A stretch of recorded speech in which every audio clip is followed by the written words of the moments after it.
Let me kick us off. I'm going to take a few minutes just to share some comments and some reflections. I'm going to drive the cameraman crazy because he asked me to do this seated, but I won't.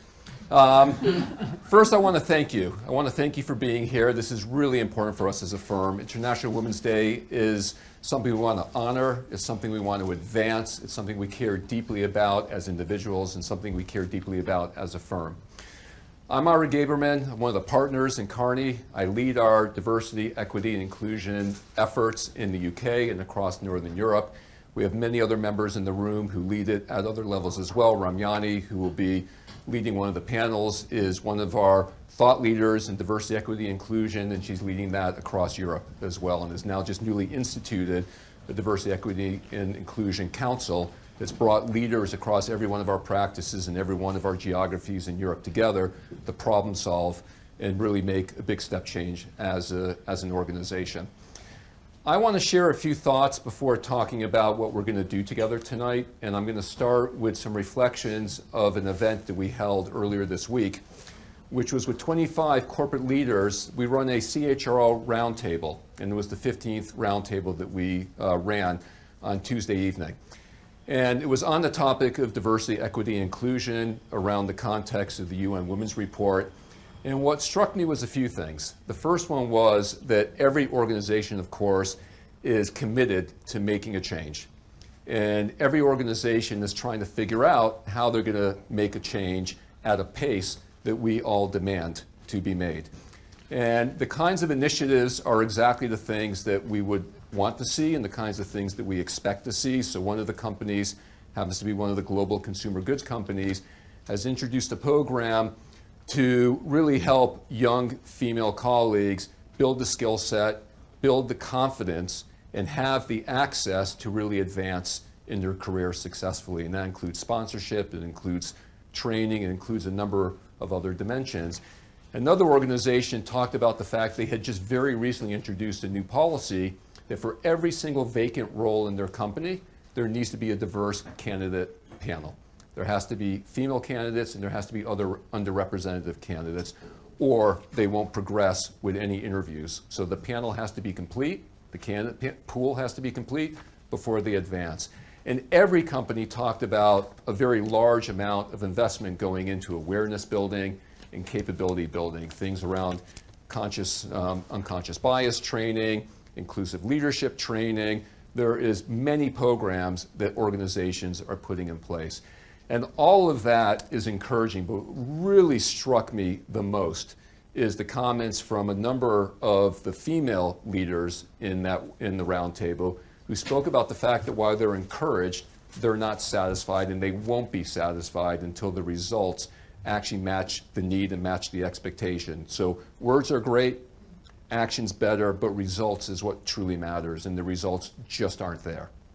And all the data reinforces that fact. And if you look at some of the recent research, and in the UK alone, I can reference the number of CEOs on the FTSE 350, only 19 female CEOs in the FTSE 350. Now, of course, not all FTSE 350 companies have CEOs. Some of them are fund and investment firms that don't have CEOs, but only 19 female CEOs is unacceptable. And if you look at research that we just conducted, we just ran an update of our diversity, equity, inclusion research, which surveyed over 1,000 senior women across sectors in the US, in the UK, and Singapore and other markets, and over 52 or 53% of them, despite the fact they have senior leadership roles in those organizations, do not feel they have the ability to raise and escalate critical issues to the board. They're in senior roles and they don't feel empowered to do their job, all right? That is troubling. And every company and every leader in every company should be troubled by that. And every company and every leader in every company should be determined to take actions and should be taking the actions to address that. Now, for me, I find that troubling, and I'll share with you a little bit of kind of my background and why this matters to me. So my whole background, my role models were strong, capable, talented women. I grew up in the house with my grandmother. My grandmother raised my mother and my aunt because my grandfather died at a very young age. My mother, when I was in high school, announced to the family that the kitchen was closed, and I mean literally announced to the family that the kitchen was closed, and the kitchen from that day forward was permanently closed. And she did that because she was in a job that she had done for many years, that while she enjoyed it, she felt it was a job that she never chose. It was a job that was chosen for her because when she finished university, the options available for women were very limited. And she was determined to change that. And when I was in high school, she went to graduate school, and she completely changed her career. And one of her moments of biggest pride was in the mid-90s, she went and she was part of the women's conference in Beijing, China. And for her, she is truly one of the strongest, most talented people I know. And I'm proud that she is also my mother. And I'll also share that my first bosses that I had in my professional career when I was just starting out just happened to all be also women. And I learned infinite amounts from them. They were powerful, they were talented, and they were outstanding at what they did. So my role models were all strong female women who were very capable. And so when I read these statistics, I find them deeply upsetting. And so I'm proud to be part of what we're doing at Kearney to try to solve for that.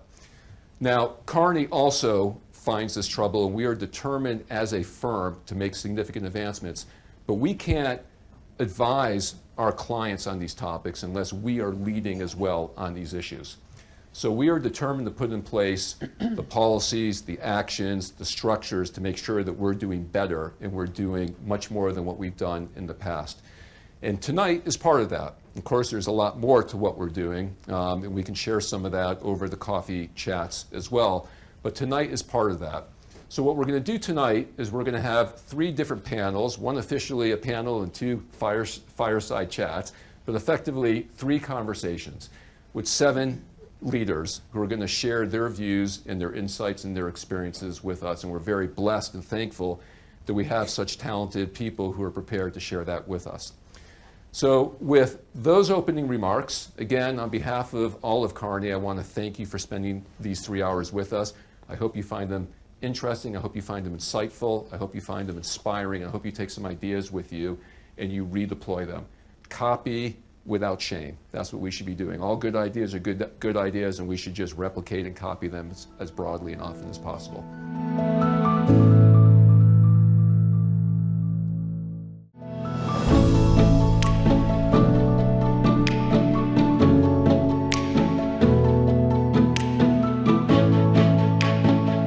I'm very fortunate to have Jasmine and Giovanna and Masha here with me, and I'm going to ask them each to introduce themselves before we start off on the topic. But just to kind of frame the conversation, this is focusing on the kind of norms that exist in society. This is destructive norms that really hold people back in their ability to have agency.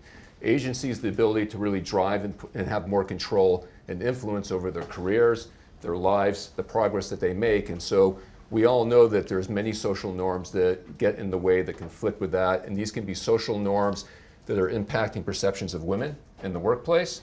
They can be social norms about the role of men in the workplace and presumptions around roles that are gender appropriate. We need to get rid of all of that.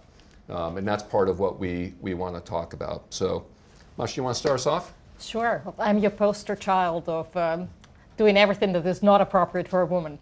I'm a chair of an oil drilling company, non-executive director and professional director, having done 20 years on Wall Street managing money for the clients.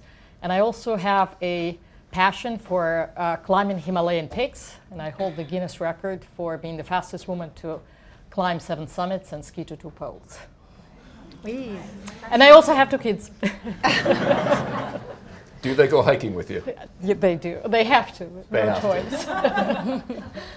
Giovanna. Well, I mean, really, this is unfair.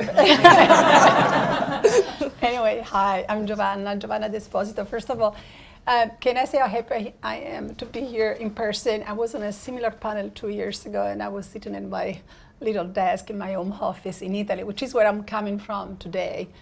So great, to be here in person. I'm Italian, also a British citizen, having lived in London for 13 years.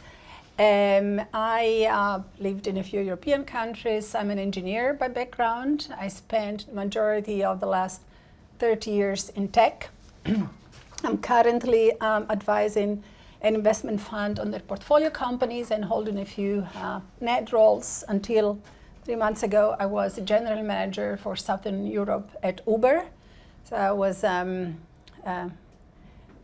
responsible for 6 of the most beautiful countries across the Mediterranean, from Portugal all the way to Israel. And before that, I started and managed Sky Bets and Paddy Power's business in Italy, which is why I left London back then. And I won't go further than that because it takes too long. But I just ought to say that 25 years ago, I met Ira in France at business school. And that was one of the pivotal encounters in one's life. And she's not going to talk about any of that.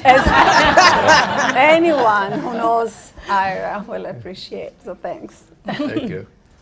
Okay, thank you. Hi, everybody. My name is Jasmine Smith. I am head of people for Visa Europe. Yes, head of people, not HR, although it is one and the same, but we thought people felt a little bit more like we were for the people, right? I've been with Visa now for 8 years. I've been in my current role leading Europe for the past year. Prior to that, I was in various roles, but I always say that I wasn't, and I'm not, a career HR professional. So prior to going into HR, I was actually in the pricing and planning profession and made a conscious career change to go into human resources, although my peers at the time were like, who goes to HR and why would you ever do that? But actually it was the best thing that I ever did for my career. I'm originally from California, from the San Francisco Bay Area. And yeah, happy to be here tonight as well. Fantastic. And I come from the East Coast, and I won't hold that against you. Fair enough. There we go. So 3 fantastic leaders in their own fields, and very thankful to have all 3 of you here. I mean, the first question that I wanted to ask, and I've got my cheat sheet so that the organizers will make sure that I work my way through them. The first question I want to ask is really around these entrenched social norms. I mean, there's lots of research that talks about them. There's lots of debate in terms of what are they. What's your perspective in terms of what these social norms are, and particularly these destructive social norms that are holding talented women back? You want to start? Sure. Well, it's our and society's self-imposed limits of what is appropriate, right, to put it the other way. It's expected that a woman will always take a passive approach to career. As you know, there is a statistics that women would raise their hand for, and maybe, sorry, I'm using stereotypes, but women would only put up a hand and say, I'm ready for the job when she's 120% qualified, whereas a person of another gender could say, gosh, I will give it a go, I'm 80% qualified and I can build myself up to the role, which is actually a very valid approach. So my first chair role came about because I volunteered for that. I was at that point a fairly accomplished NED. I received a call to come on a board with a proposal to come on a board of a smaller company. And I, at that point, I guess, felt confident to say, well, I would only be interested in this role if it was a chair role because it makes sense in my career. I had a full portfolio of roles. And on the other end of the phone, there was silence. And the silence, I bet you, was not because I was not qualified. My resume read well, and I have been chair on committees, I've been a seat in a number of companies, but because I was in the board world, a fairly young woman who raised her hand and said, actually, I would be interested only if that is the case. I ended up getting the chair role, but going through that silent moment was very instructive because I do think self-imposed limits is what limits often advancement of women. The other is expectation of being a sole emotional carer for children. So imagine I was in Everest Base Camp in 2016 as a part of my record, and I picture a dining tent. So in the base camp, you spend a lot of time just acclimatizing, growing, basically doing nothing, growing red blood cells, sitting at 5,500 meters, and essentially waiting for your body to get ready. So it's a lot of time, and people come and visit dining tents to have social visits. And every time there will be a visitor to the tent, they would come to me. I would say that I have 2 kids, and at that point my kids were fairly young.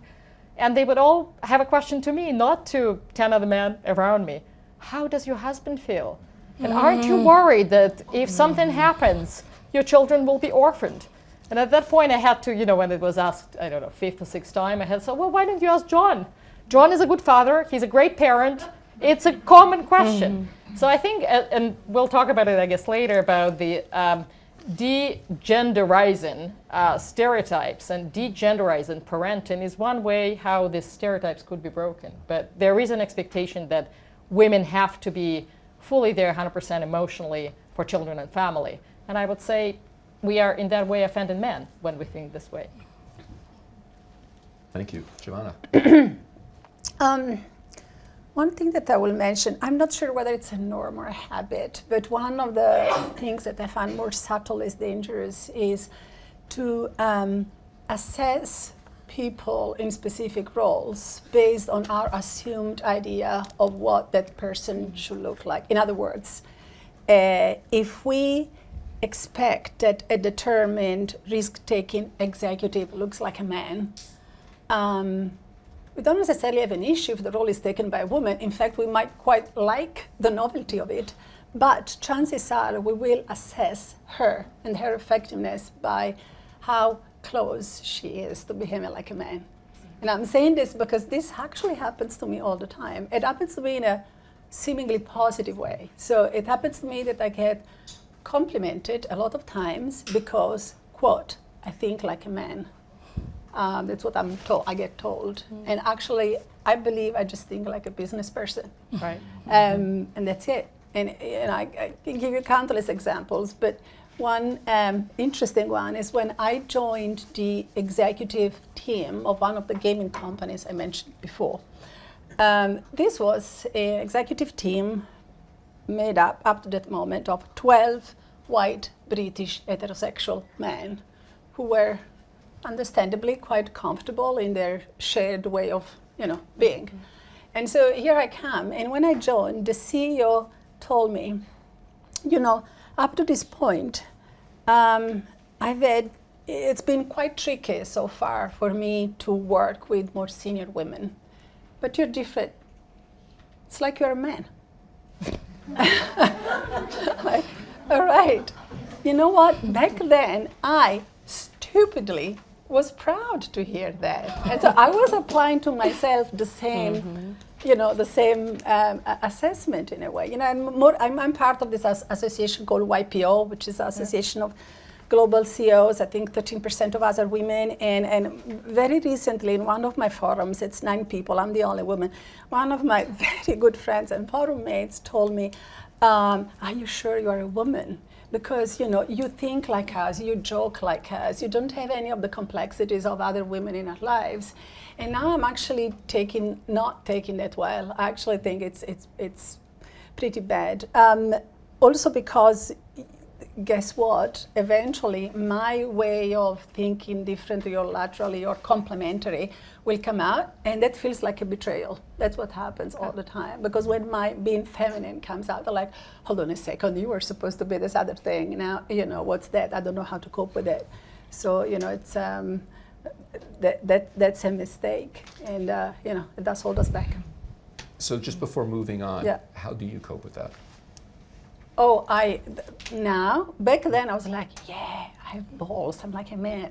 And now I say, no, what makes you, I ask, what makes you think that me thinking this way and being comfortable making jokes about sex and stuff like that, how does that make me a man? And we start that conversation, and then you kind of take them through the argument, and they realize that actually women can be cool as well. And maybe if other women in their lives were so far didn't display that, it's possible because they felt uncomfortable being witty and open and relaxed. It's good you're educating and informing. Seriously. And what's your experiences on that? I would say, so from a perspective that I've had in the seat that I have, and then just personally is, I've seen the flip of what you've experienced where, people expect a lot of times the stereotype of women being weaker, fragile, softer, need to handle with kid gloves, if you will. And then when they are a bit more with a perspective, they're driving business results, they have a very strong point of view and a seat at the table, it's, oh, she's aggressive, she's a bulldozer. I don't know that she really works for the culture here. And so I've tried to push, especially when it's come my way, around that, like, well, why is she aggressive? Because if Jack does the same thing, I've never heard you say that he's aggressive, and I always hear him driving and pushing that. So why is it now that, okay, Sonia does it and she's considered aggressive? And so really, how do you kind of pick at that a bit? For me, has been a journey that I've seen, and also I feel like women have been, and I've loved to see this over the years, leaning into the, I'm not aggressive, I am just as business-minded and focused as you are. So I am having a conversation and having a point of view at this table, just like any one of the rest of you would. The other thing that I would want to bring up that I see, and is kind of what Masha was talking about a little bit around how men say, I've got 80%, maybe even 50%, I can do it. Women's like, I have to have 120, I have to do all of this stuff. Where I also see that it shows up too is men, sorry for the stereotype here in a way, but they drive for compensation from a perspective of what they feel that they deserve to make, whereas women are like, I'll take what you give me, thank you. It's okay. And then it's like, no. You can drive just as hard as your male counterpart on what you're worth and the value that you bring to the table. And I think a lot of times there's kind of this little bit of this back seat of, I don't want to rock the boat or ask for more than maybe somebody else would, when I can have a male counterpart in front of me saying, I deserve a 25% raise, and this is the reason why, because I did this one project. And a woman could take on 3 times more and never ask for a thing. And so I know we'll talk a little bit more about, like, kind of how do we advocate a bit more of those voices that are a little bit sort of quieter in that space and try to sort of guide and advise.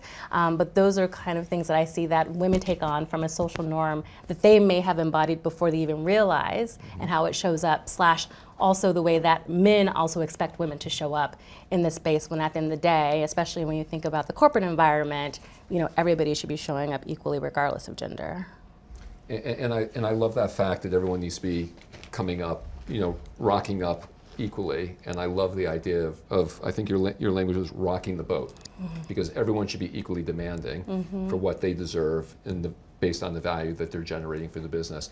When you see other women, and maybe younger women, although it could be actually older women, who are still stigmatized with some of these stereotypes and these social norms, what can we do about that? What do you do about that? How do you help them? Yeah, so I think a couple things. I think earlier in your opening you talked a bit about how there are candidate panels for people coming in and making sure that they're diverse. And I think there's something about, if someone sees someone likes them, it can make them comfortable. And if as well they can walk into a space and feel like there are leaders and people there who are invested in them and their careers, who may look like them, sound like them, and want to give them that sort of honest, authentic feedback along the way. Because you talked about younger in career, right? When that happens, I think that really can be a game changer. And I don't want to age myself, because I definitely can here, but I feel like in the past, you never sort of approached somebody and knocked on that proverbial door to say, hey, can I ask you a question, or can I talk to you about this, or I'm comfortable here, I have a confidence lack here, and vice versa. People haven't been comfortable to step into that space and offer up the feedback, especially if it isn't a direct report of theirs or something. And I think if we can give, I'll say, the safe space to be able to say, can I talk to you a bit about something, or this is what I've seen, or this is how I see you show up. So in other words, sort of that impromptu guidance, feedback, mentoring that can happen in a space that we'd want it to, I think that drives a lot of value. And I think there's a little bit more of an acceptance of that happening now. But to be fair, I know it doesn't happen everywhere, and it's not the case in every single corporate environment or nonprofit environment or what have you. But I think that opportunity to sort of give the feedback where you can be really helpful if it's a space that you can do so. And Giovanna, what about for yourself? Have you been able to create that safe space in the businesses that you've led? Well, I hope so. I hope so. I did have many instances of young women holding me as a reference point. There's so much I can say about this. Like the two things that come to mind is, first of all, while I always, welcome the opportunity of, coaching and supporting younger women along the lines that Jasmine was saying, I also encourage them to try and find male allies that do that, because I think that it is important for young women to see that, actually like more senior men should not be a threat to them, and they need to be engaged in the conversations. I always try and direct them towards that as well. And the other thing that I would say is that I find that now supporting and coaching young girls and young people generally is more difficult than it was 5 or 10 years ago. I find that they tend to be even less confident and judging themselves even more harshly. And I do believe that the fact that general discourse and communication has moved on to platforms that optimize for aggressiveness and extremism, in exchange for engagement, is creating some of those dynamics. We could spend a long time Yes, on I know. destructive nature of social media, and I share a lot of those views. What about, Asha, for yourself? I mean, you're obviously sitting in a different role. You're not running the companies now, but you're in very senior board positions trying to influence how the executive team approaches these topics.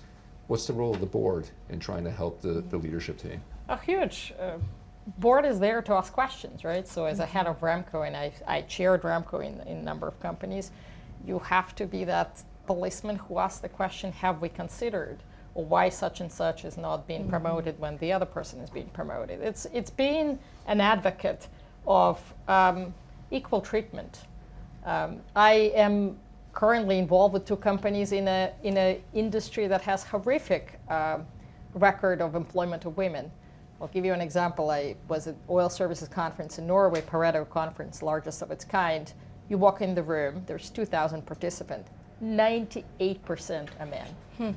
So clearly the industry is not doing something right. So what can we do, what do we do, is essentially affirmative action in hiring. So in Brazil, where I chair a company, we have intake of 50% women for any programs that privilege promotion or privilege training dedicated to women. You have to, unfortunately, embrace quotas. As unpleasant as they are, quotas on the board side have done wonders. UK, if you look at percentage of women on boards, we were at 30% in 2016, we're at 40% now. And guess what? It probably will move beyond the parity at some point in time, and why not, right? Not in every company. Being an advocate for having a board with majority participation women. Why not? If you can actually look hard, maybe a little bit more difficult in the oil industry, but still you are able to assemble the board if you don't think that it has to be a man with 40 years experience in petroleum industry. Because again, guess what? Companies have moved on and the industry is about energy transition, and a different set of skills is required. So it is about asking questions and holding people accountable. Totally. So I want to ask you about allyship and sponsorship, because it's an important part of helping young talent. I mean, the program I mentioned earlier from the Consumer Good Company, it's a key part of what that program is about. We've got a program in Carney that we're rolling out to create sponsor boards for young female colleagues, and also to then roll it out to underrepresented colleagues as well. We all know it's important, but not everyone does it well. So what's your experience in terms of when allyship or sponsorship has been truly effective? What have those individuals done that's made the biggest difference? I think an individual has to take personal interest. It cannot be driven just by organization. You need to educate as to how to use it, right? So when I was a young investment professional, I was advised by a senior woman that you should have the trusted board of advisors in life. And it's your virtual board. You compose it not just by people in your company, but people who have been influential. And make sure that you maintain a regular dialogue. These are people who are vested in your career, but not vested because you are a junior associate and they are partners in the firm. They are vested in you as a human. And you can sparingly go and use these people as a sounding board. And they can also, because they are not in the same organization, give you very candid feedback when you have strayed. And we all have strayed in some ways, whether it's personal life or professional life. And it's very good to have these people who hold you accountable for your steps. So I think that sponsorship in organizations works well when, again, individuals take very active role in that. And also when the organization sees the benefit of having that feedback coming from the junior employees, right? So men in the organization or senior women have to think, gosh, I have this dialogue going with a junior associate consultant who actually is telling me what is going on in the organization. Because when you're so many levels removed, you may not know that the trouble is brewing. So I think that kind of framing that as a relationship that is mutually beneficial then doesn't feel like the diversity and inclusion initiative. It feels actually that it's in the genuine interest of the business to have that informal network and informal dialogue. Jasmine? Yeah, so when I think about allyship and sponsorship, so for me, allyship has to be authentic and genuine. And if someone should not step into the space and want to be an ally, if they're not truly interested in understanding a bit more of a space that's not one that they occupy every day, on whatever plane that we're talking about when we think about diversity. And then through that learning, how do they want to take that and be able to amplify the voices of those who are a part of that group that they choose to align themselves with and ally themselves with? And for me personally, a lot, and I can't remember which one of you said this, but talking about men being able to get into this space with you as well. And for me, I've had some of my best mentors be men, and who have definitely said, hey, I want to invest in you, I see a future in you, these are some opportunities or some feedback that I think that you should have. And it felt for me, and what I've also seen is when it's genuine and intentional, it really goes miles. On the sponsorship side, I always think about sponsorship from a perspective of how is someone advocating for you or talking about you when you're not in the room? And sponsoring is not mentoring, right? It is truly that person who is there for you. They should know you. So it shouldn't be like, hey, will you be my sponsor? Like they should want to actually speak about you and amplify your voice and be able to help you in the spaces that you're not able to navigate, but they can based on maybe their level, their experience, what have you. So those two things are very, very important. But I just come back to, in either of those places, it has to come from a place of authenticity. And for those of us who want to see ourselves as allies, whether it's about race, gender, sexuality, or what have you, do it from a place of really wanting to learn and grow and be there, because I think that's where you see the biggest impact. And just before Joey, moving to you, I mean, if you think about your own organization, do you have programs to help people become better sponsors and better allies? And is the expectation that everyone above a certain kind of seniority should be able to do that? Or are you recognizing that some people are more able, mindset and skill set to do it effectively than others? A bit of both. When we start talking about, if we're looking at it through saying, with companies and corporate or what have you, and I think Masha talked a bit about like affirmative action. Sometimes you kind of have to have those quotas to get to where you want to. And then there's a bit of an education piece of, well, why, if the person is a man who's better, then why do I have to hire a woman? Okay, were you thinking about this in the wrong way? Because no one's going to hire someone just because they're a woman if they're not qualified. I don't know any company that would do that. I don't know any company anybody's been a part of who would do that. So from that perspective, I think when you have some folks who because you talked about at a certain level, we're like, okay, you're a senior leader, you should be an ally, you should be a sponsor. In fact, let me assign you some sponsors. And there you go. We've done it, check the box, we've hit diversity target, we now have sponsors for every senior leader has a sponsor. And if you've got those folks who are not, going back to the authenticity piece, and they don't get it, then, and I'll talk about my own personal experience as far as taking that time time to coach and guide and say, let's get to a commonality here to understand why this is important. If you don't think it's important, we need to hold on any sponsorship conversations that you are meant to have until we get that together. Otherwise, you're going to disenfranchise the person that you're talking about and your heart's not going to be in it. So with anything that we do, whether it's about diversity topics, sponsorship, allyship, you know, get people there. And some people get it right away, like, I see why diversity is important, and some people don't, so let's help them get there, whether that's through trainings, learnings, conversations, programs, whatever that may be. Yeah, and then it kind of goes back to, if we are able to do that in a real way, then it really does drive the impact. I think that's really important. I think there's many good intentions done badly. Mm-hmm. Yeah. And the consequences of that can be really destructive. Yeah, and it's the question of like, what's the and what? Okay, you want this diversity target, but why? Like, what's the, okay, diversity of thought is great, different experiences in the room is great, being able to have, you know, people who aren't, as you talked about, you know, all heterosexual white British men, right? Like, they're gonna talk about things that are very similar and common to themselves, which is fine, love that for them, but bringing something, bringing other voices into that room, in that dialogue, like yours that got in there, I'm sure that enriched that conversation that much more. So, yeah, anyway, sorry. Giovanna? One thing that I'm going to, I mean, very similar experiences at Uber, my last big company, did have a lot of the programs, sponsorship, allyship. We got trained. There was an expectation that above a certain seniority, you do take on a couple of sponsorship and all of that. But one element that I want to add to all of this is that it is important that D&I is not owned by people who are a D. So in other words, like at Uber, for example, the D&I function is like it's an excellent team. They did a wonderful job. I have not, in the 4 years that I spent there, met anybody in D&I that is either a woman or a member of the LGBT plus community. And this makes their life more challenging, more frustrating, because they have to push through something that is perceived as their agenda.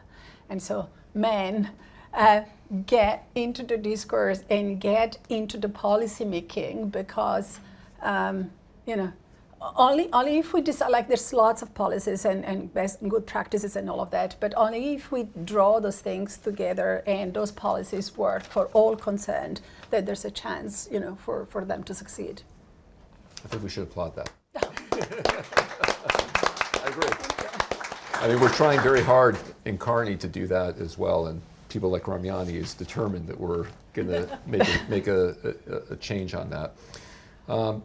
We spoke about earlier, and I think Giovanna, you made the point. So I'm gonna ask Masha or Jasmine to speak about this around the kind of gendering success, and how can we move past that to just speak about the traits of good, capable people and good leaders without needing to reference gender, and to use a gender filter in the way that we think about it, in the way that we talk about it. How do we get there? So I think to start with, we should stop championing successful women. Sorry. Because they are successful people, right? So not preface that someone is great, a great female leader or a great first female chair of a company or something of the sort. Such and such with so many other characteristics is a great professional. Then I think showing I think Giovanna was talking about male or alpha qualities that are viewed as executive qualities. And there's a lot of narrative around that. I think showing people who are leaders, who lead with quiet leadership, and getting people to admire that is another way of de-genderizing what success looks like. And I will give you an example. I attended a female conference for board members, and there was this remarkable woman, Paula Rogers. Some of you may know her. She's a board member at BP. She's a chair of National Grid. She's amazing. She doesn't raise a voice. She's definitely a woman, wearing a dress, very well coiffed. She's in her mid-60s. And she has such a poise and presence that I was sitting there thinking, gosh, I want to be you when I grow up. Because she is such a different leader, and showing people in your organization who can lead men or women with that quiet, intelligent leadership, and shifting, and it'll take time, but shifting that perspective what success looks like. It's not a trading floor. It's not the alpha guy who comes and saves the day. It's these thoughtful leaders who ask good questions and make people pause, think, and perhaps not make a decision that ultimately destroys a company or a firm. Yeah, I mean, I think Masha said it perfectly, and everything I would say as well. I think when we move the dialogue away from women, and not that we should ignore that altogether, but it's people. You know, that person is a great CEO. She happens to be a woman, and that doesn't even need to be verbalized. You know, it's a great CEO. It's a great leader, and I think on the one hand, I think we should celebrate where we are able to see movements and diversity that we want to see. At the same time, you know, I know a lot of women who are in that space who worked really, really, really, really hard to get there and were just as bright and just as determined as their male counterpart, but they don't say, oh, look at that male CEO or that male leader. It's that woman leader. And so if we could pull that out of the dialogue at times where maybe it's not as effective or impactful as we need it to be, I think that would be a big first step. And something else that you said that I really wanted to touch on was around really embracing those folks whose leadership style is a bit more quiet. So one thing that I've got as feedback for myself a lot is, Jasmine, we'd love to hear your voice. We'd love to hear from you. What are you thinking? You're quiet. I'm an introvert.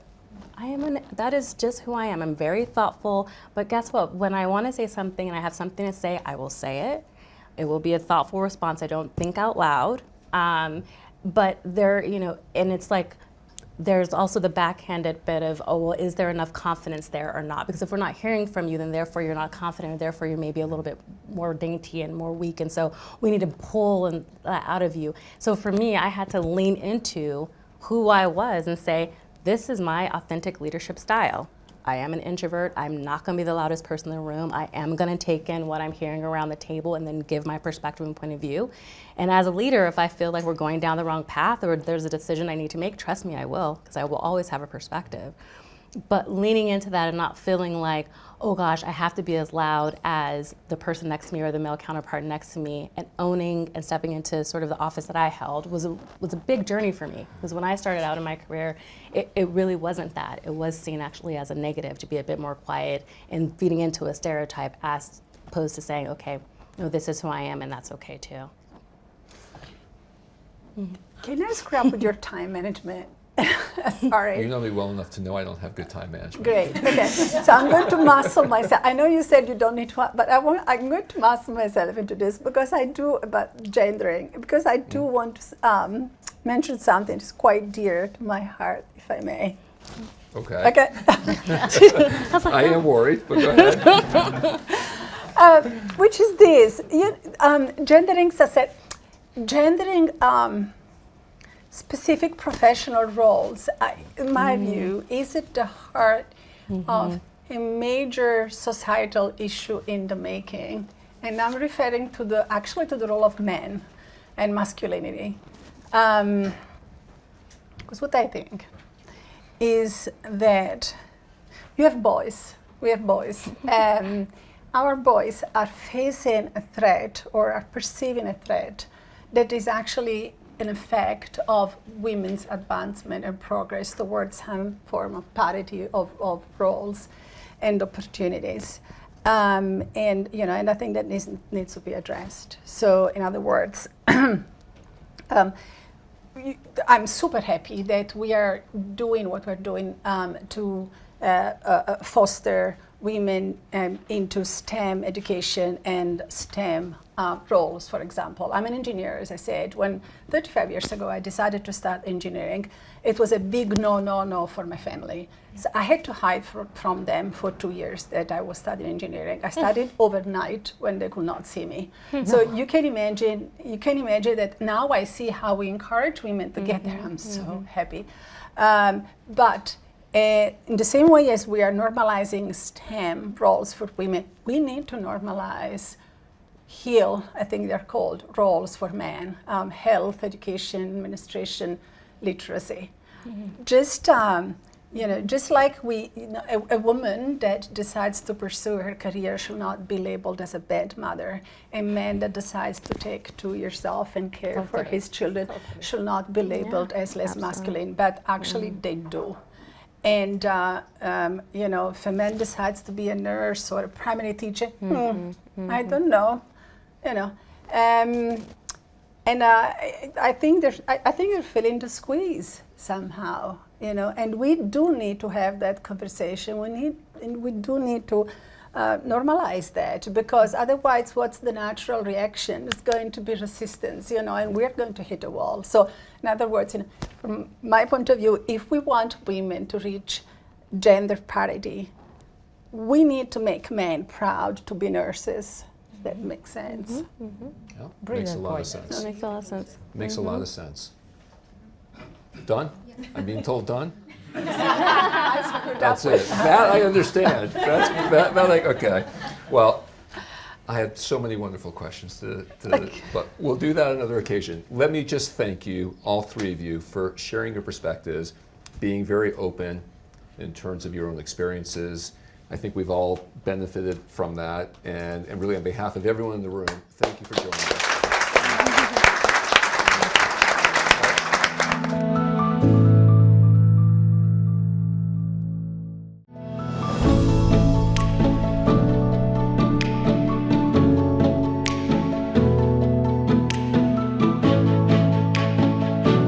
My name is Imran Dasu, and now we're going to explore the topic of climate change and gender equality. And it's a topic which clearly is inextricably linked. I shouldn't have gone for that word, and I did. I should have held back.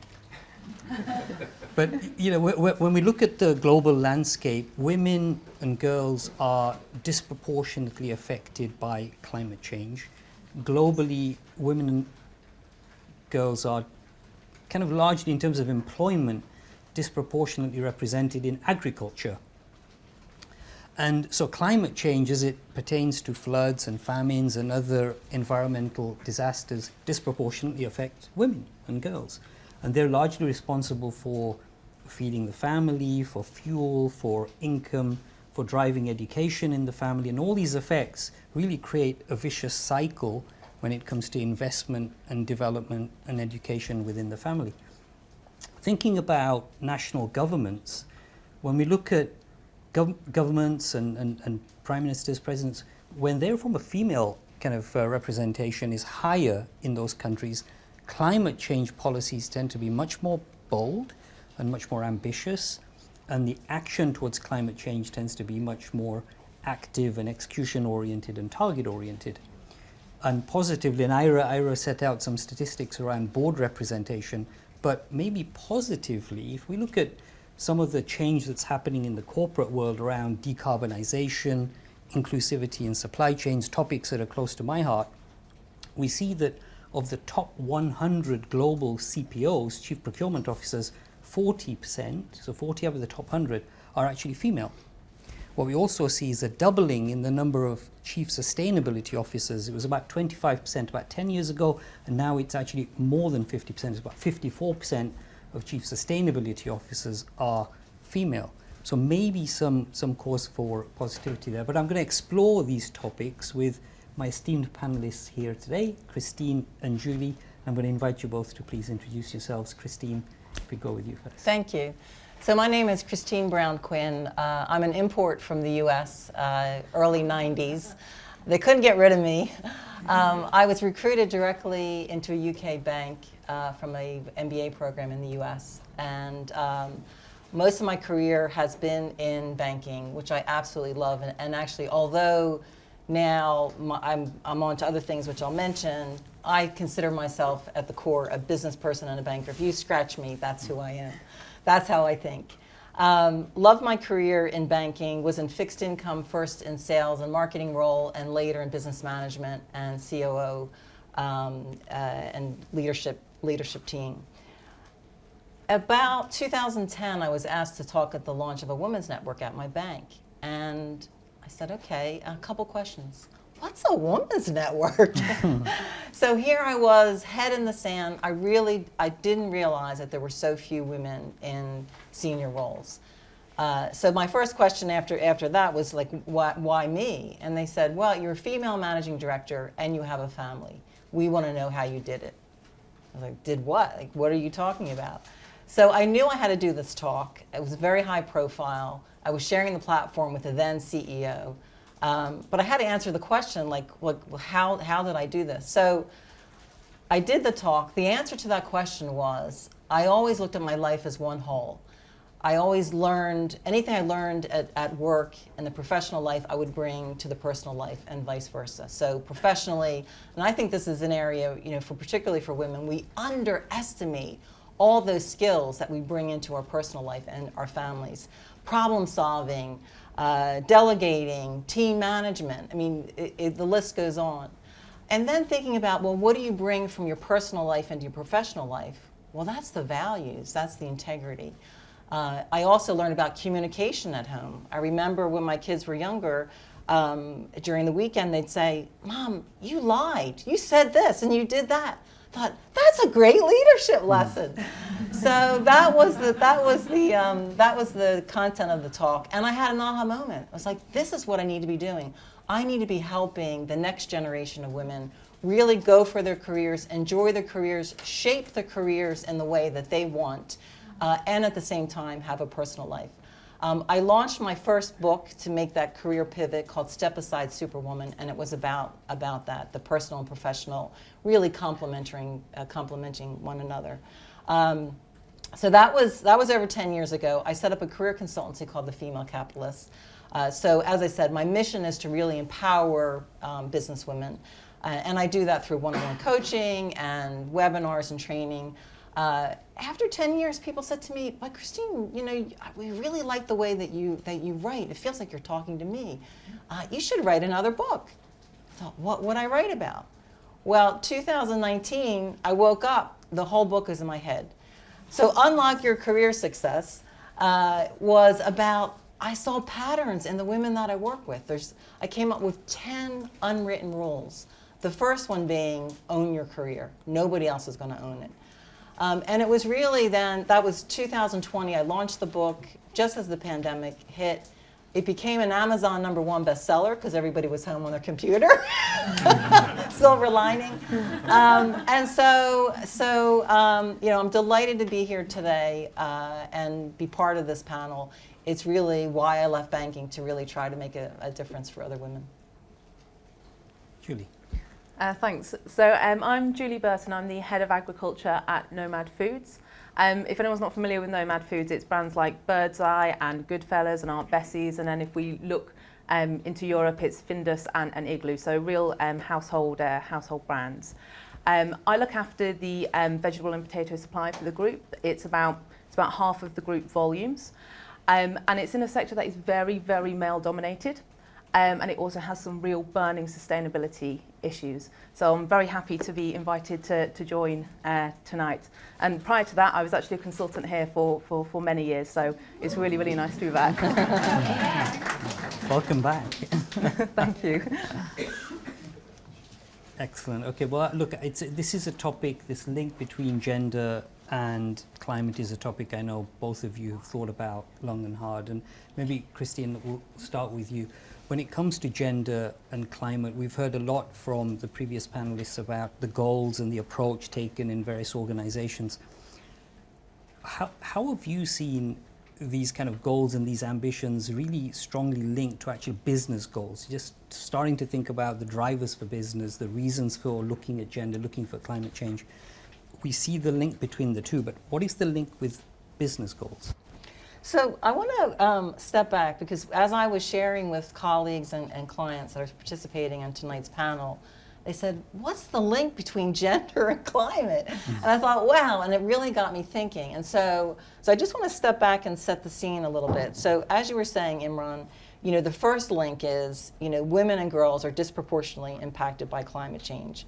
And in fact, because of this, because they're involved, and you mentioned about securing water and food Agriculture is tends to be the largest part of their employment sector.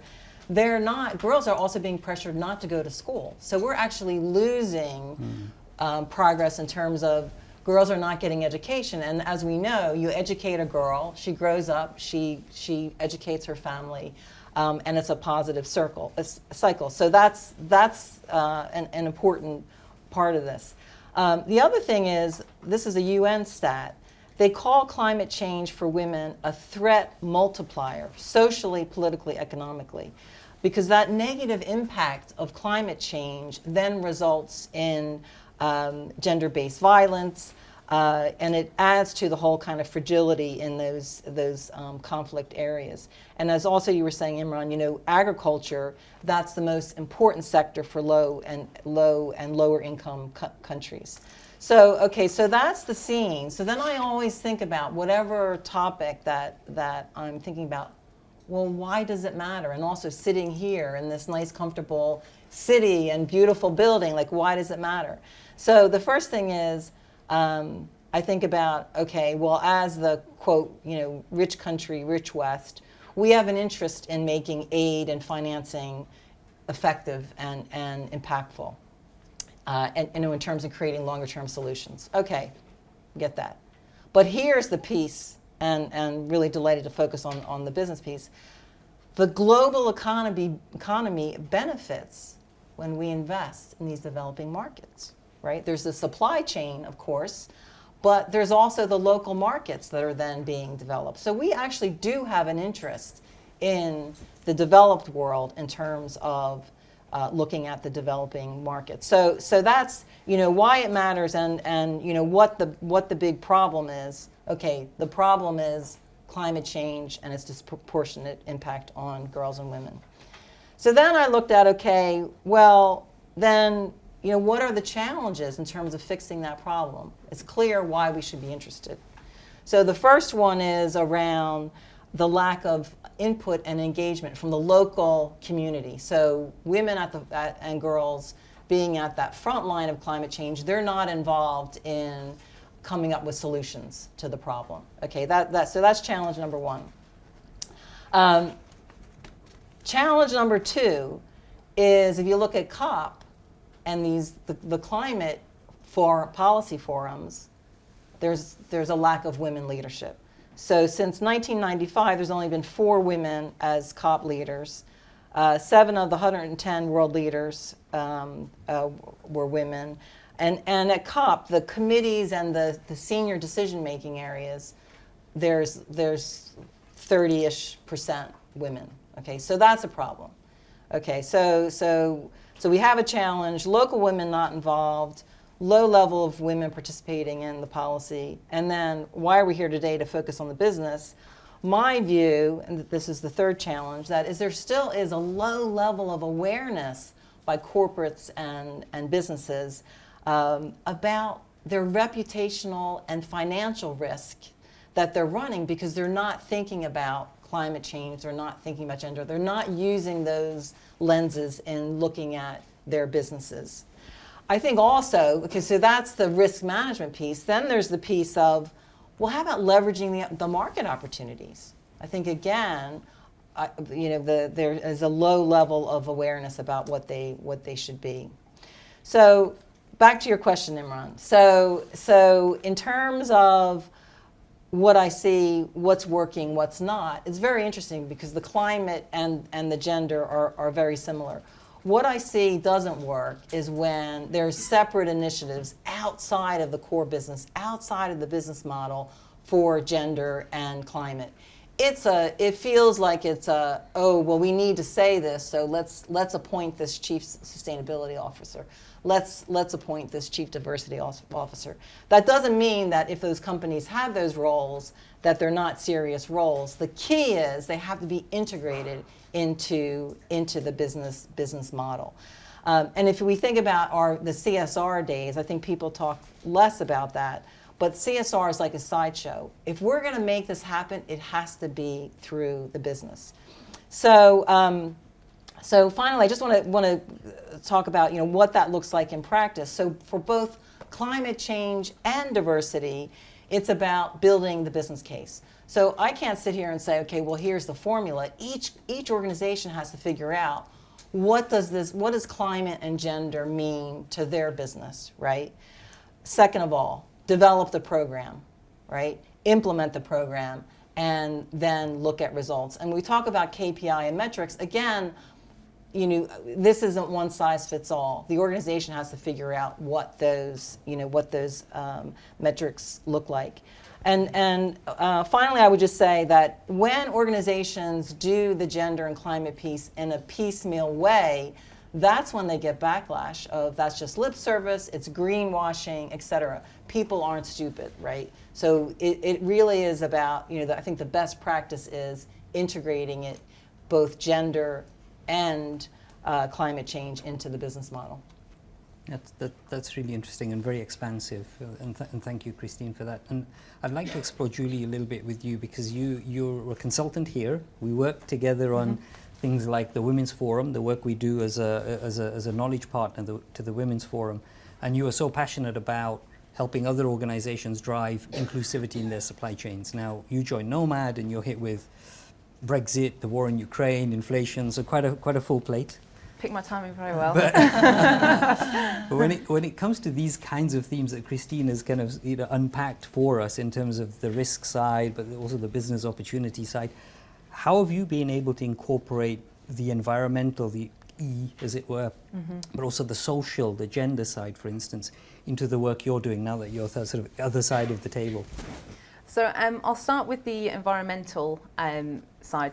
Now, we actually have, this is a real priority, and we actually have very hard business targets around this. So anybody who's responsible for sourcing any raw materials has very hard targets around this. So 100% of our seafood from sustainable sources. I think that's by 2025. We're currently at 98%. 100% of our packaging to be recyclable. And closer to home for me, 100% of our potatoes and vegetables from sustainable sources by 2025. We're currently in the high 80%, so some work to do before 2025. Now, in agriculture, we're measuring this, there's many different types of sustainability, so we had to pick our measures. And so we're looking at it from the lens of the farming sustainability assessment. It's a very, very comprehensive assessment that looks at the whole of farm management, everything from crop rotation, seed management, soil health, water and waste management. It's extremely comprehensive. Now, we deploy this at a farm level. So to put that into context, I have over 600 growers within my network. It's over 17,000 hectares. It's about 22,000 football pitches worth of land. So we deploy this on a farm-by-farm basis to make sure that we're hitting these targets. Now, I have dedicated resources working on this full-time because if I don't, I won't hit my target, and I know it's a non-negotiable to miss that target. So on sustainability, environmental sustainability, I make it a priority, and frankly, I have no choice but to make it a priority because I have a very hard target around it. In terms of gender diversity, this is a lot more subtle, but it is something that Nomad have kind of made a very conscious decision to prioritise and to try and tackle. And you can see it that from the demographic of the people that we have in leadership positions, but more importantly, you can feel it as a culture in your day-to-day life there. And so kind of that prompts the question, well, what does that look like? How does that feel? It's people speaking up for you. I think someone used the term earlier, I thought it was fantastic, advocating for somebody when they're not there, suggesting them for opportunities, and encouraging them to advocate for themselves. And so from the support that I've had from my female colleagues, I've learned how to better advocate for my more junior female colleagues. I was wondering, with the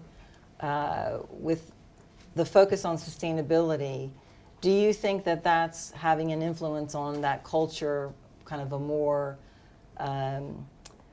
targeted approach to being inclusive for the females? Like that, I just can imagine that with such a focus on sustainability, that must be very motivating. So do you think those two are connected within the company?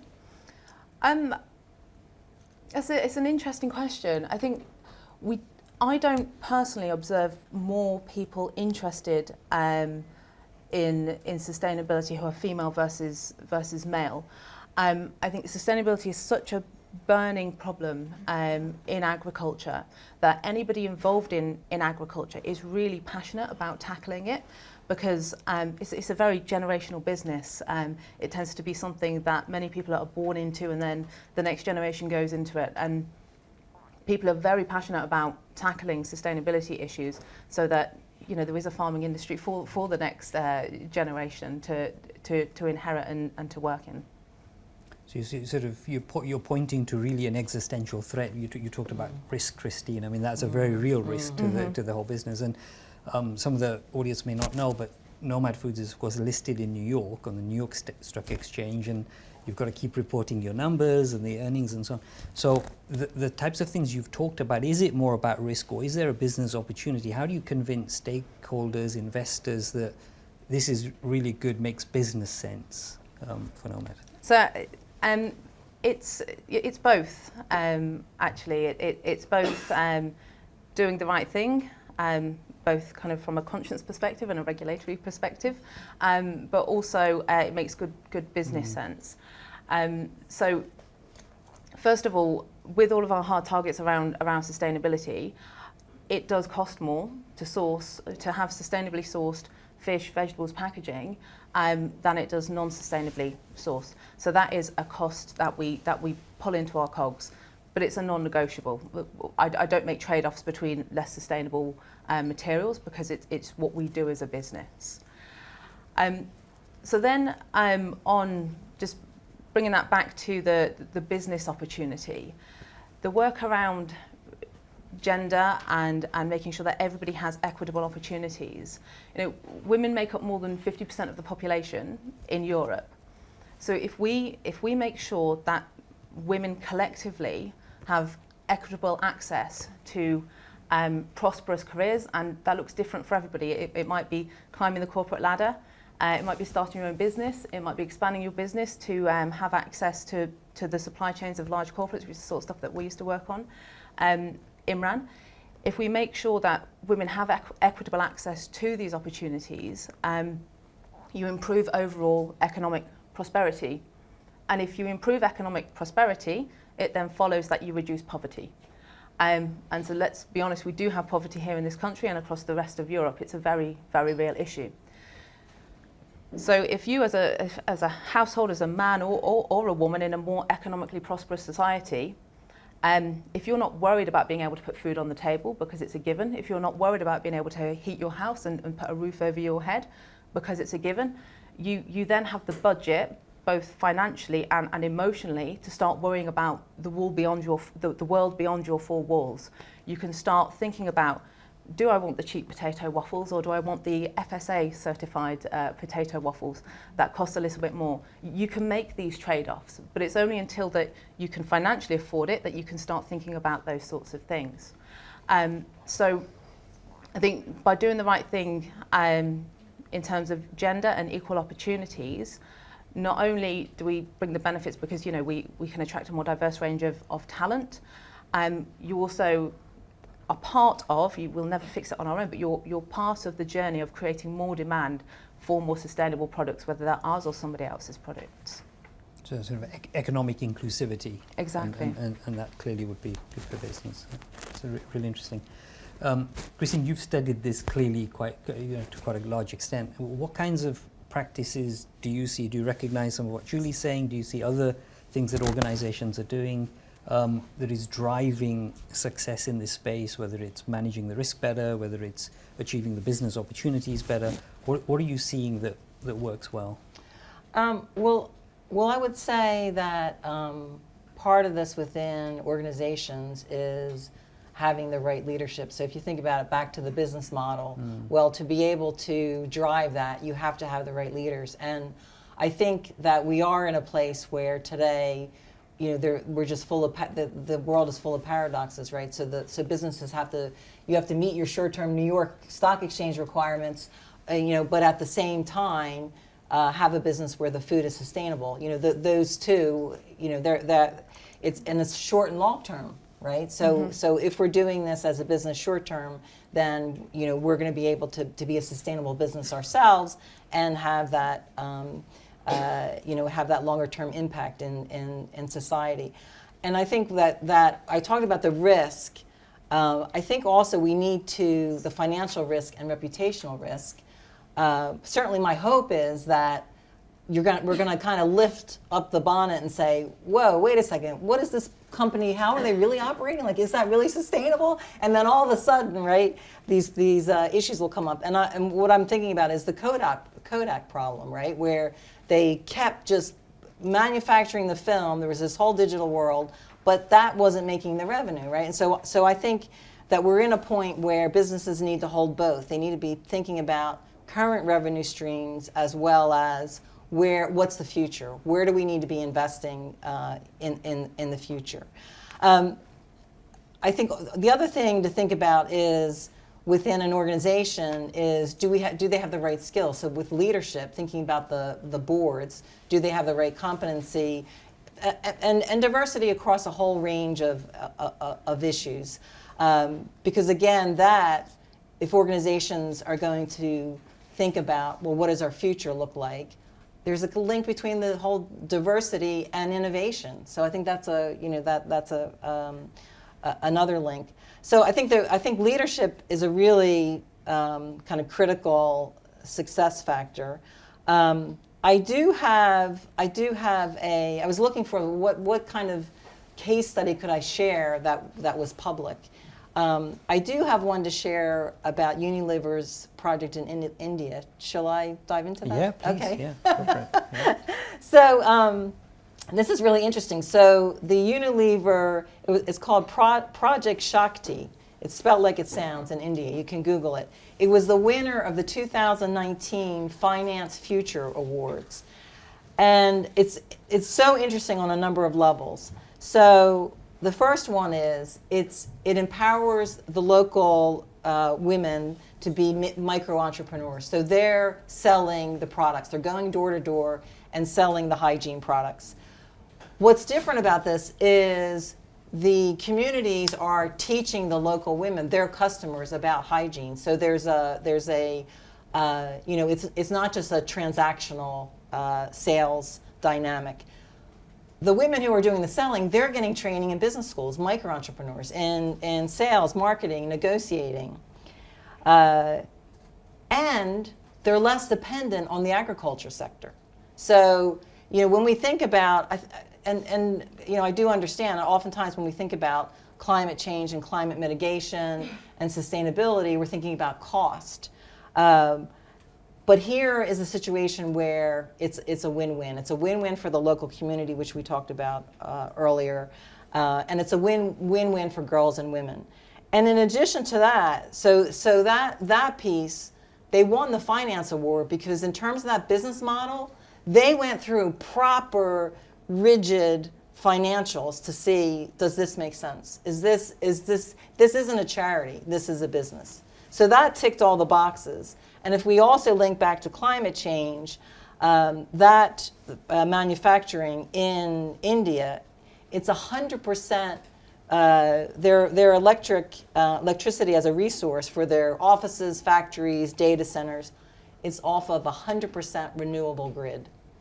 And the other point is that their use of plastics, they call it plastic neutral. This is probably bread and butter stuff for you, Imran. They're 4 years ahead of target. So really, I just think this is an amazing example of where business can be such a change maker. And as Julie was saying, it is a business, and the focus from the sales to the infrastructure is around that sustainability and gender. That's an amazing example. It reminds me of the L'Oreal example. There's another great case study. I'm not sure if you're familiar with this public domain, but L'Oreal would recruit women from kind of abusive relationships to be demonstrators in store. And they would find that the loyalty they had from these kind of these women was twice the level. So the churn rate, they wouldn't leave L'Oreal, but also their sales were much, much higher, right? They were actually better performing than other women. So it absolutely made business sense too. So, but brilliant case. Thank you for sharing that. Julie, anything you'd want to add just to kind of wrap things up today? No, nothing specific. I think it's been a great conversation. Thank you. My last thought is around when companies are clear on, as a business, this is what we're doing. We talk about problems with retention and recruitment and engagement. I think this is the ticket. Like, hey, you can work for a company that can change the world, right? So I just think the power of business to really have an impact in this space is huge. Well, I get involved in a lot of our recruitment, and I think this resonates a lot because Gen Z, so to speak, and the kind of the new intake that we have, they absolutely want to do purposeful things. They want to go change supply chains and transform companies and help farmers and so on and so forth. So it absolutely resonates. Yeah. Thanks for and sharing happy that. International Women's Day. That's my gift. Thank you. Thanks very much. I got one. Did you get one for everybody? Thank you. Thank you so much.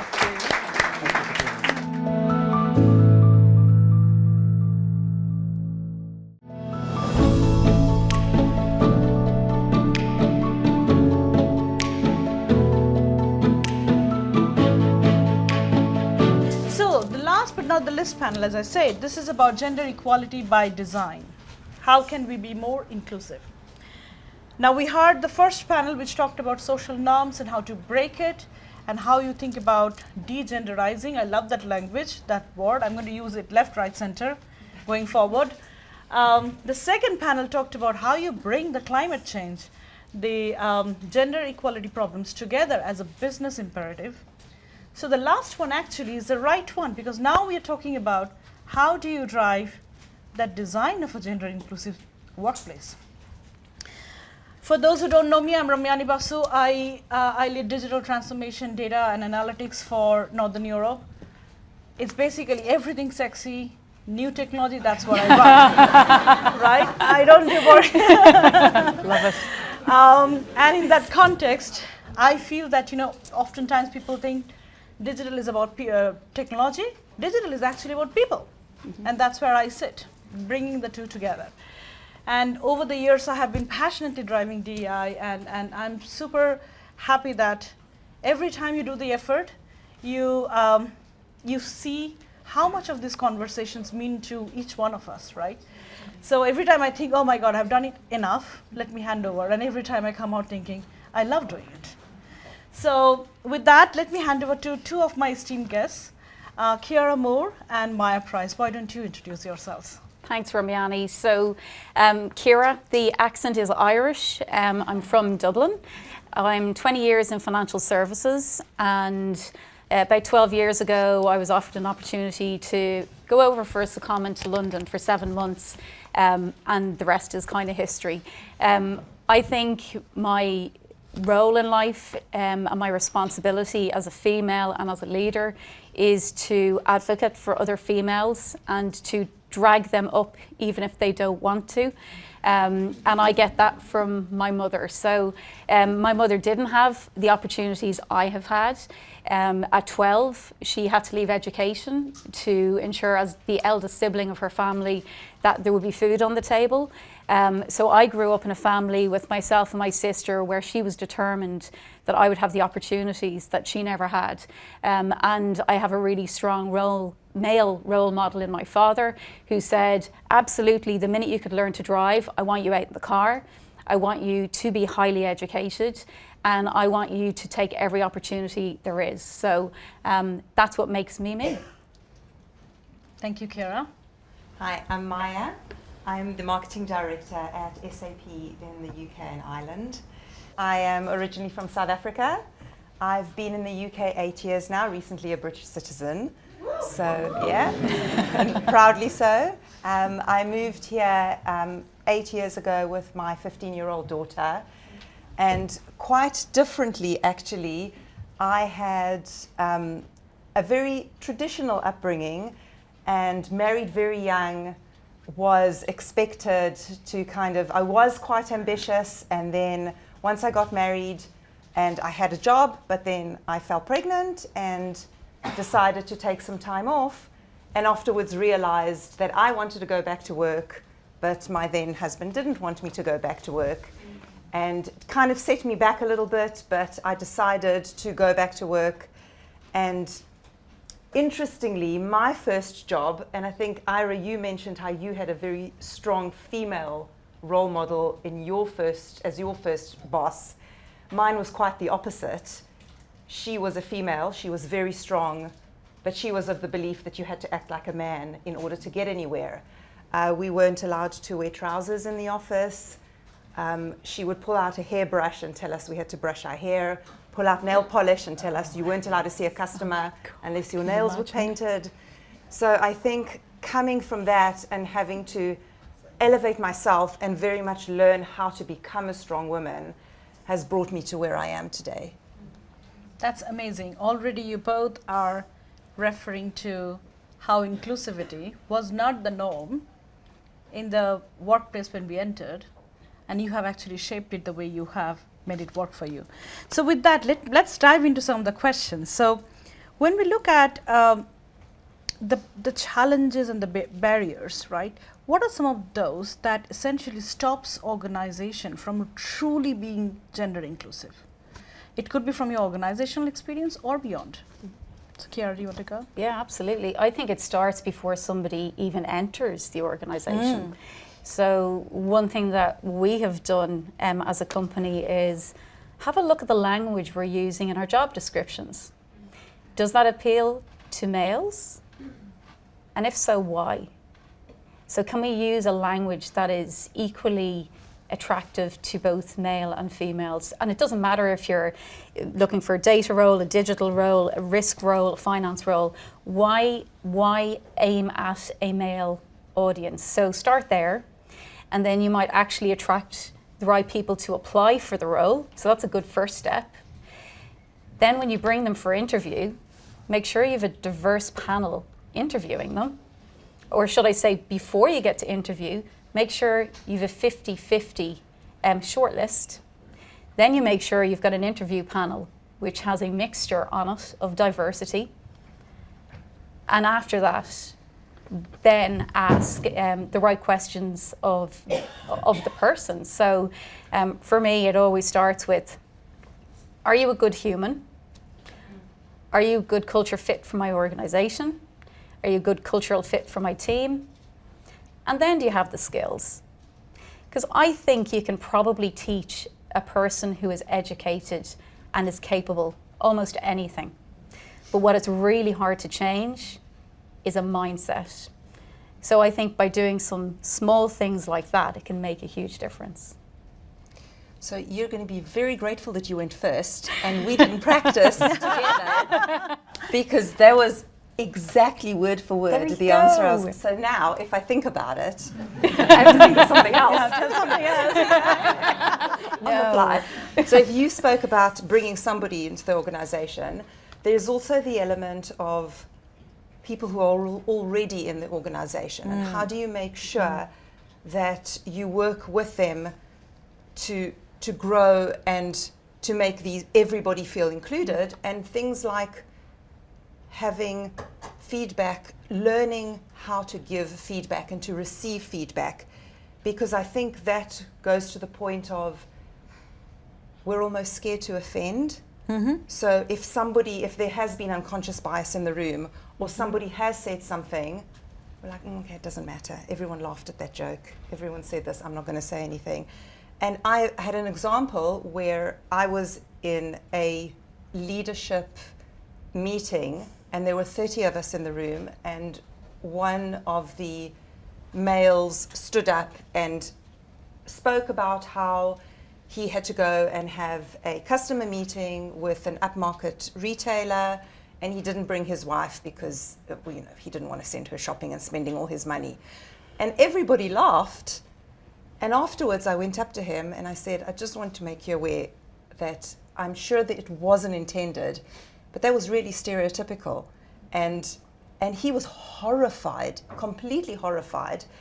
And actually, I didn't sleep that night because I felt so guilty and so bad that I had to call him out on it and say something. And I almost felt like I had to go to him afterwards and go, I'm really sorry, and apologize. I didn't do anything wrong. I just, you know, and actually a couple of weeks later, we had a team meeting and we were talking about something else. We were talking about feedback, and he himself brought up the example that he did something and didn't even realize, and somebody called him out on it in a very respectful way, and he was grateful for it. And it just made me realize, but that doesn't come naturally to a lot of people. And actually, I've been trained on receiving and giving feedback, and we train that with our teams, and I think it's really super important, so we don't feel guilty or bad when we do see something. And it doesn't have to be something big, it can be something really small, that we can feel comfortable to call it out. That's fantastic, because I think having the courage to call out sometimes goes a long way. And oftentimes there is no malintentions to what some of the comments are saying. But I guess that's the point of leadership, right? How do you always do the right things and be ready to acknowledge when you are not? So if I now flip the question to what do you think organizations do well when it comes to gender inclusivity today? Not everything is right, but there are some bits right. So what are those that we genuinely feel we should give them a high five for?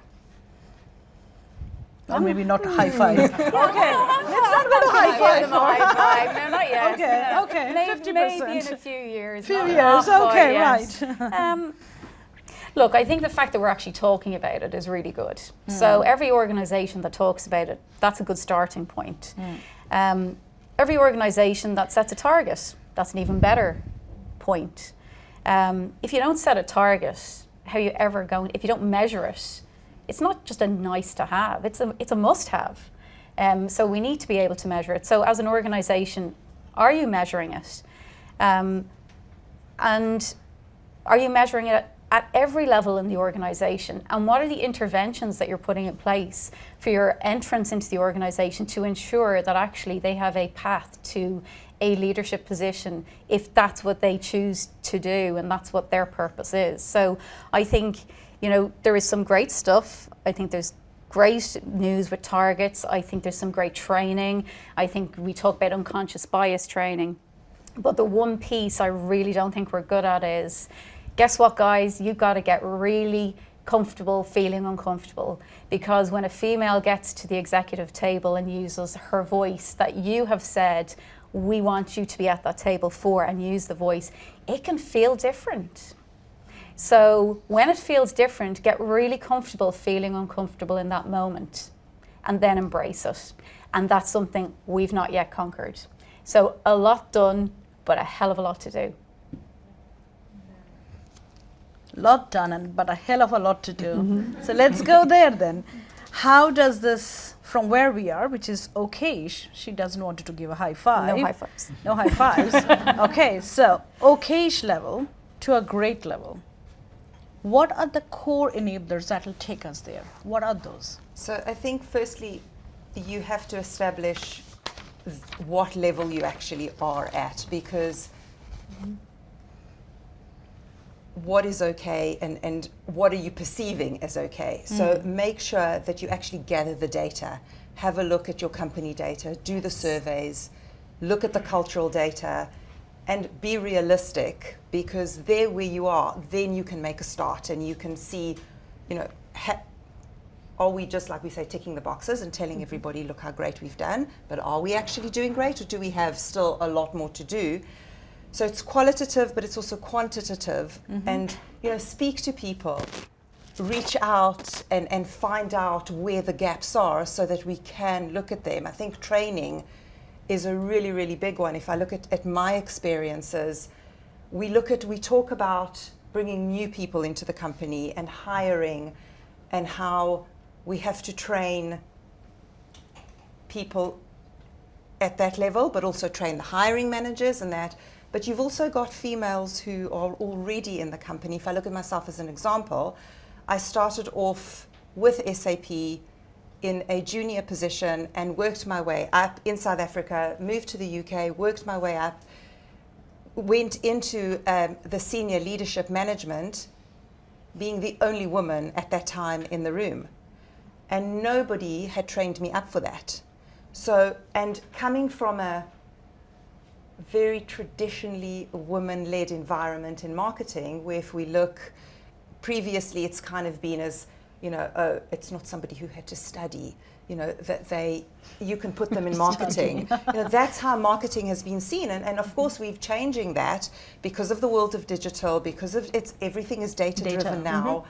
There is a lot more that is bringing to the table that is seen that it's not kind of a female-led role anymore. But if you're looking at people in mid-management who have traditionally come from that and are probably still carrying a little bit of that imposter syndrome in their heads of, is anybody going to figure out that I don't actually belong here in a room full of men? You need to do trainings to help educate the men in the room, but also educate the women who are in those positions on how they elevate themselves and feel comfortable and confident sitting in that room while, you know, we figure out how to bring more females into that room. Can I pick up on a point you mentioned around marketing? I mean, I have a view that says if you're trying to appeal, which is what marketing is, right? If you're trying to appeal to somebody, a human, a customer, how on earth are you going to appeal to your customer if you don't reflect the customer base that you serve? So if there's no diversity in your marketing team, in your business, in your data team, in your digital team, what assumptions are you making about what your customer is expecting? So you need to make sure that actually you reflect the customer base that you serve. To the point of customer base, and I think you took me nicely to that set of questions, because if you think about the world we live, our existence as an organization is demanded by our customers. So how do you then, you know, you touched on the topic, Kiera, but how do you then bring that reflection of the society, the customer needs, in how you design the future of workplace? What should organizations be doing and doing more of and accelerate more of? I would want both of you to talk about it. Well, I think there's a critical role that's missing in a lot of organizations, and it's irrespective of industry you're in. If you want to be successful, you should know your customer. So where is your chief customer officer around your table? Somebody who's not just that woolly role, who's thinking about the nice customer and the profile and how they fit in, but really putting the customer at the heart of everything we do. What is the customer outcome you're driving? Who is our customer? How do we become customer centric? And start there and then work all the way back from it. So how do you create an organization that is customer centric? Because I think by doing that, the inclusion and diversity piece is going to come naturally, right? Because your customers are diverse. So think there and then work back. So, you know, ask the question, why are you creating an architecture? Nobody really cares. What's it going to enable you to do for your customer? It doesn't really matter if you can code and you can use Power BI and Python. Great, delighted, but what does that give us? What does the customer see? What insight are you providing? So, and I'm not making light of wonderful skills, by the way, because there are some phenomenal skills just before anybody attacks me, right? Without specialist skill, guess what? We wouldn't be able to do a whole lot of things. But what I'm saying is, can we just change the narrative? And actually, can we educate people on how to translate their story, irrespective of what skill they have, whether that's technical or non-technical? But start with customer, and I think you'll just win. Just work your way back, and no matter what you do, I think you'll be successful. If you don't do that, well, I'm not sure. So we are in an existential crisis if we are not customer back 100%. in how we look at designing our workplace. Yeah. And that should be our starting point. That's it. Maya? So all I could think of is in my head is what is the saying that I should be saying, because it's on the tip of my tongue to go, customer is king, and then I say it and I go, God, Not a king. Yeah. So not a king. customer Yeah. is king and queen, customer Gender is- neutral. you know, but the gist of it is Yeah. that is it, and it's also, you know, to the point of all the technology and all the coding, it's the customer's customer, and they are demanding, and you've got to look at what are their expectations and what are they doing in their businesses, and we should match that at minimum. So it's just really interesting that all that stuck with me was, you know, oh yeah, customer is king, that's what I should be saying.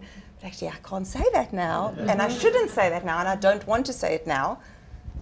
But what do I say now? It's just that Customer is power. is power, absolutely. There we go. They define you. Yeah. Perfect. Okay, so we have got a new lingo now, Yeah. right? After Yes. after the gender, Hashtag the customer hashtag is power. customer is power, degenderizing. That's Okay. the marketing in me coming out. Yeah. See, marketing good, new coming it's out. good. Exactly. Okay, so I have been given time of 5 minutes. Or yeah. Okay. Good. So. See, I'm asking about time before you were told, Ira. Okay, so I think you have a digital data role and you come from an organization that leads it with the power of technology. With the fact of disruption of technology, data and analytics are the core of every decision making.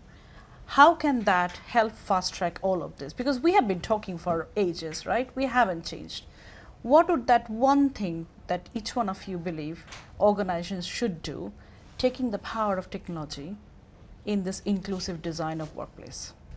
Maybe Maya, you go first. So it's probably going to sound very strange coming from me, because my core style is leading with empathy. And I believe that everything is people first and leading with your heart, and that's been my strength for me. And yet for here, it's let the data lead you. So the data will tell you what we need to do. So go and have those conversations and come armed with that data that actually shows where we need to go. Because maybe not empathy, but maybe what has happened up until now is we've had very emotional conversations, and those have maybe not led to the right outcomes because people are protective over their area. People are protective over, you know, they're quite, but this is how we've always done it. People are scared of change. And if you actually lead with the data, there's no argument. You have to follow where the data tells you to go. And even with that data, you can be your authentic self. Absolutely. So use the data to give you the power, but then you can be your Yeah. authentic self. You can still do it from the heart. From the heart, with Absolutely. empathy. Yeah. Yeah. So you've stolen my answer there. Damn, no. So now build on it. But look, just building on that, I think we have a role to educate people around actually the power of data, right? Because how hard is it to get investment in data in any organization? Oh my God, it's tough, right? Really tough. What value is that going to bring? They know what they want, but they're not willing to invest in it, because guess what? You have to actually put in the foundations before you get the value. That's a hard sell, a really hard sell. So I think we have a role to play, and maybe actually we use this to our advantage. Data helps us to make the right decisions and can help us on the inclusion and diversity. We heard about ESG earlier. This is critical. So instead of just talking about the data, actually let's pull the big levers that people look at now. Sustainability is a massive one. People won't join our organisation. They're interviewing us. How do you think about sustainability, right? How do you think about inclusion and diversity? So how about we switch the dial actually? And maybe if we start using the purpose that people have, and then to get the investment in the data, and this will give you the facts about how we're doing on this. Just interlink them in a better way. I don't think we have that in any way conquered yet. And I think we need to get really clever about how we're positioning the power of data in organisations. I think we've a lot to do on it. Yeah, you have a lot to do from tomorrow.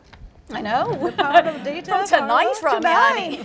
power of data, power of sustainability, bring it Yeah. all together, and then the investment comes by default. Yes, yes. And I also think, you know, as ESG is a really hot topic, you know, clever thing to do is let's just drop in a nice use case on what we can do to bring that to life. Yeah. Consumer duty's big in the UK, you know, let's drop something in there, and then over time there's a real demand for it. So, you know, it's a journey. But I think by the fact we're even talking about it, that's really refreshing. Yeah, yeah. So one last thing for the audience before, you know, we close off. One last thing that they should remember. I think you've already done your customer is power. Yeah, I think from a personal point of view, Yeah. I think just it's okay if you're a strong person, it's okay if you're a soft person, just be yourself. I mean, when I kind of sat down and the panel started, as that imposter syndrome just flipped. In fact, it started way before. You'll remember I emailed you a couple of weeks ago and said, I don't think I should be part of this panel. I think you've got the wrong person. And just, it's okay to be who you are and bring your best self, because you're bringing something unique. You're not expected to be like everybody else. So just embrace that. I, though, looked at that email and thought, this is an authentic person speaking. So I thought, I'm going to push you in it. I'm really glad you did. Persuasive. Thank you. Persuasion, exactly. The art of persuasion. Yeah. Kiara? I've an ask really. So I've had to, over the last 20 years, get really comfortable feeling uncomfortable.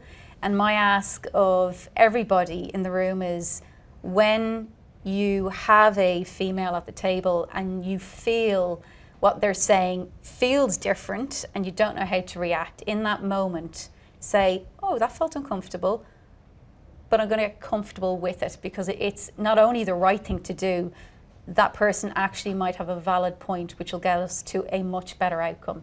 So my ask, get comfortable with the uncomfortable feeling that you will get when you have diversity at your table.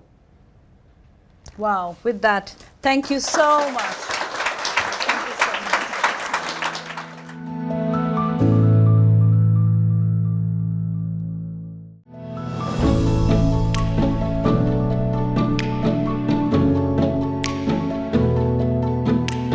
much. First of all, huge thank you to the panelists. You know, you choose to be here. Huge thank you to the audience. You chose this evening to be here. I think this is a topic that needs a lot of conversation, not once a year. It needs a lot of conversation. I love that choose comfortable with uncomfortable. Yeah, I am going to follow all this, copy, paste, everything. Yeah. Comfortable to be uncomfortable, right? And having these conversations, I used to call it dangerous conversations. Having that courage to have these dangerous conversations is critical. So thank you for that. As in all this kind of events, we hear and learn a lot, not because of the words being said, but also because of the specific insights, the personal stories, the authenticity with which it's delivered. So thank you again for that to all the 7 of our panelists. I have to say, each one of you said such important lessons. I have tried to write down a lot, and my handwriting is terrible.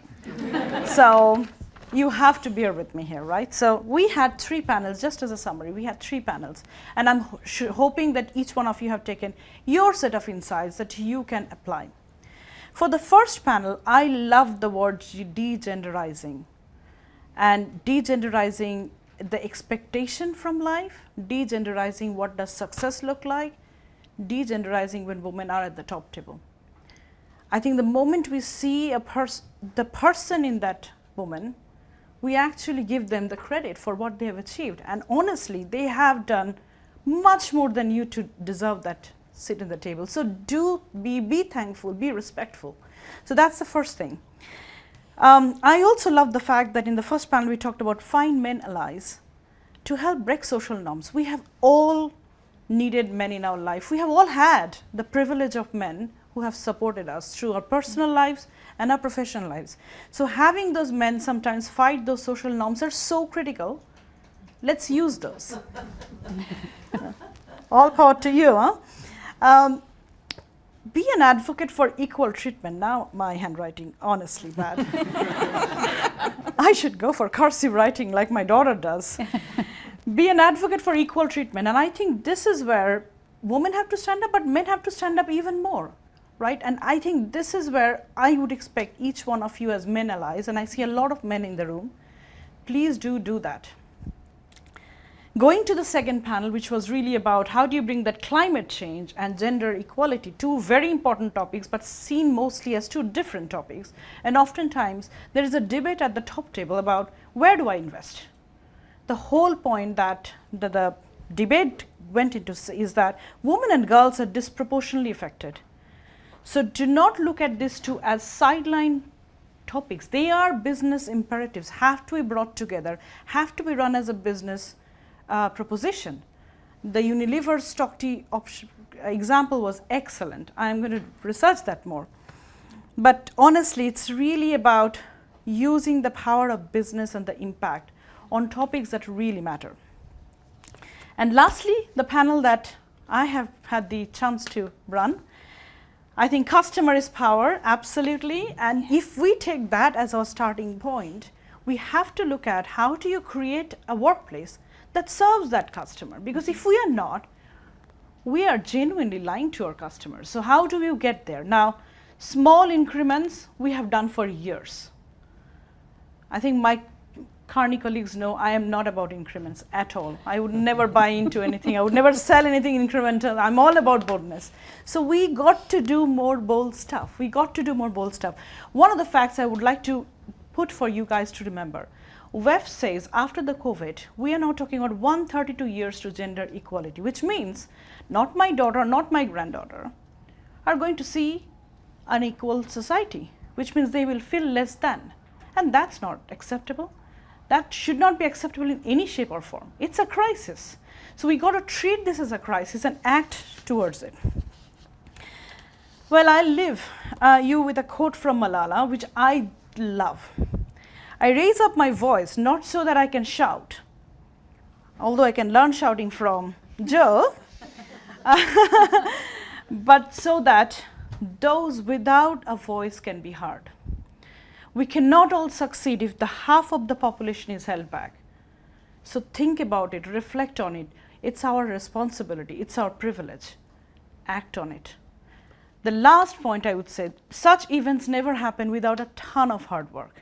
So there's a lot of hard work from my team, I would say Inya, Juliana, Polly, Riddhi, a lot of hard work that has brought all of us together. So can I get a whole round of applause for them, please?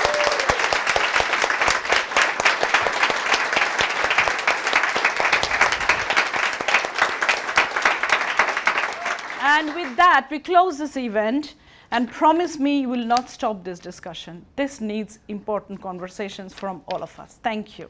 Thank you.